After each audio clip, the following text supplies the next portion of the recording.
Hello students, today we'll study regarding the rise of assertive nationalists. In the early years of the 20th century, some of the leaders of the Congress were disgusted with the attitude of the British rulers. Their hopes had been shattered and they had lost faith in the intentions of the British. This dissatisfaction led to the emergence of political activists who propagated a radical form of nationalism. They came to be known as assertives. They demanded Swaraj. Some of the assertive leaders were Bal Gangadhar Tilak, Lala Lajpat Rai and Bipin Chandra Pal.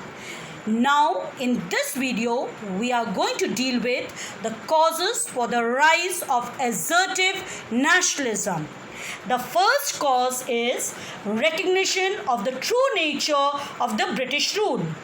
The politics of the moderate nationalists were founded on the belief that British rule could only be reformed from within. But the spread of knowledge regarding political and economic questions gradually undermined this belief. The nationalist writers and agitators blamed British rule for the poverty of the people. Politically conscious Indians were convinced that the purpose of the British rule was to exploit India at any cost. So, the nationalists realized that India could make little progress in the economic field unless British imperialism was replaced by a government controlled and run by the Indian people. Now, let's get to the second cause, that is failure of the early nationalists. The early nationalists followed the method of peaceful constitutional agitation. Through this method, they could not get anything substantial from the British, which led to more vigorous political action using a radical approach. Third cause is worsening economic conditions. Long droughts and famines made peasants poor. The economic policies of the British government had ruined the Indian economy. Indian traders and manufacturers had lost all confidence in the government of the country. Prices were rising, unemployment was on the increase, and the masses were impoverished. The Delhi Darbar, held in 1903, through which India had not fully recovered from the famines and was interpreted as a pompous pageant to a starving population. Now, the next cause is ill treatment of Indians abroad. Indians were treated like slaves, not only in their own country but also in other countries of the British Empire. They were not allowed to travel with Europeans in trains and buses. They were not admitted to certain types of schools, colleges, and hospitals. They were debarred from living in colonies where Europeans lived. In South Africa, Indians were denied the right to vote. They were subject to unfair taxation. The Registration Act required them to carry their identity cards.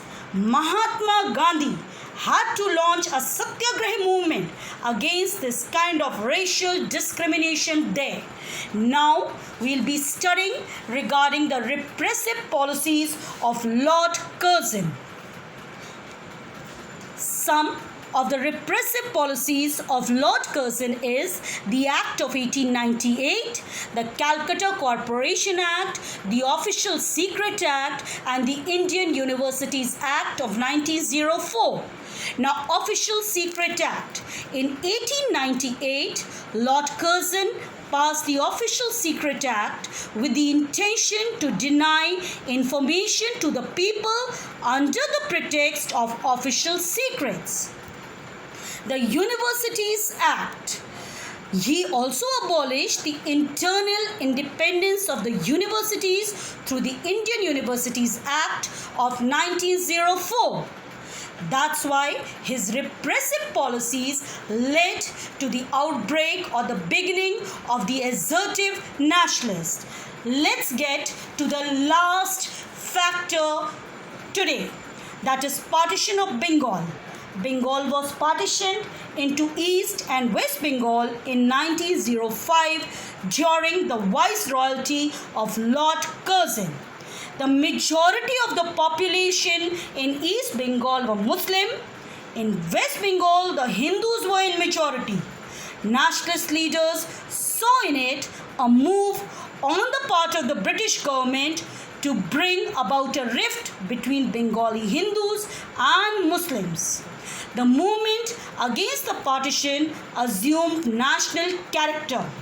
Meetings were held and processions taken out throughout the country to express resentment against the activities of the British to sow the seeds of communal discord in the country. Gokhale, one of the greatest of the moderates, admitted that young men are beginning to ask what was the good of the constitutional method if it was not only to end in the partition of Bengal.